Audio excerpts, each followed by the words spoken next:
নমস্তে কমললোচনে বিশ্বরূপে বিশালাক্ষী বিদ্যাং দেহি নমস্কার। জয়ার জগৎ সংসারে সকলকে স্বাগত। আজকের পর্বে আমাদের গোটা সেদ্ধ রেসিপিটি আমি সকলকে শেয়ার করছি।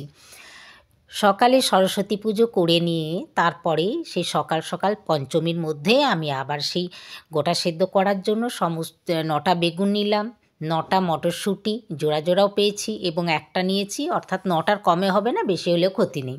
এগুলো সব ধুয়ে নিলাম। এরপর আসল হলো কলাই, এটা রমা বা অনেকে বরবটি কলাই বলে, আনুষঙ্গিক তার সাথেও কিছু কলাই আছে অন্যান্য, আর 9টা দেশি কুল লাগে, তারপরে শিম আছে, 9টা শিম আছে, আলু আছে, আর আছে সজনে ফুল, শীষ পালং আর বোথা শাক, এইগুলো অবশ্যই লাগবে। এগুলো সমস্ত কিছু আমি পরিষ্কার করে রেখে নিয়েছি, ধুয়ে রেখেছি।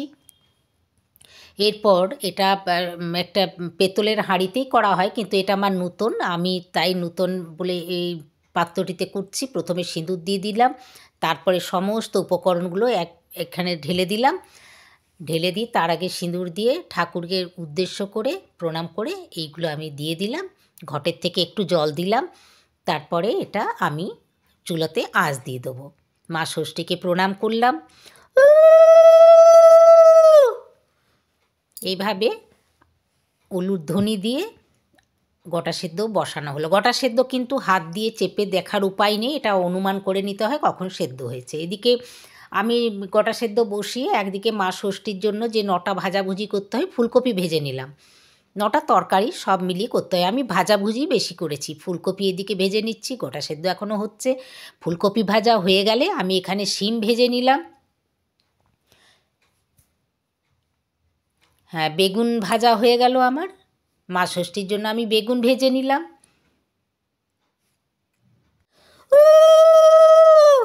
গোটা সেদ্ধ হয়ে গেছে, নামানোর সময়তে উলুধ্বনি দিয়ে আমি নামিয়ে নিলাম। এরপরে আমি আলু ভেজে নিলাম মা ষষ্ঠীর জন্য।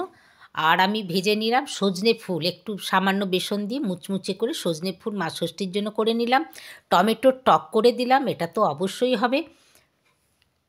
শাক ভাজা করলাম, আমি এটা বোথা শাক ভাজা করে দিয়েছি।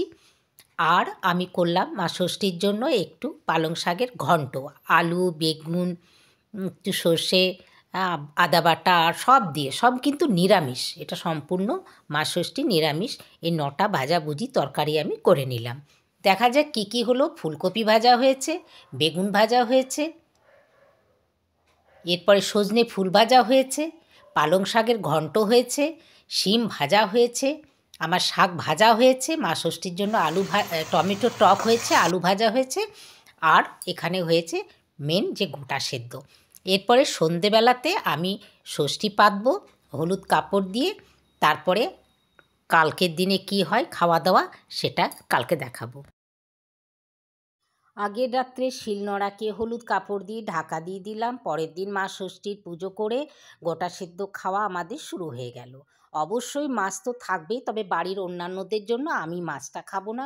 আমি রায় পরিবার তথা সমগ্র ভারতবর্ষের সন্তান সন্ততিদের কল্যাণ কামনায় আমি আমার এই গোটা সেদ্ধ মা ষষ্ঠীকে আমি অর্পণ করলাম। আমি নিরামিষ খাবো, বাকি সবাই আজকে মাছ খাবেন এবং বাঙালিদের এটা মাছেরই উৎসব। তো যাক, আমাদের শুরু হয়ে গেল খাওয়া দাওয়া। সকলে ভালো থাকবেন। নমস্কার।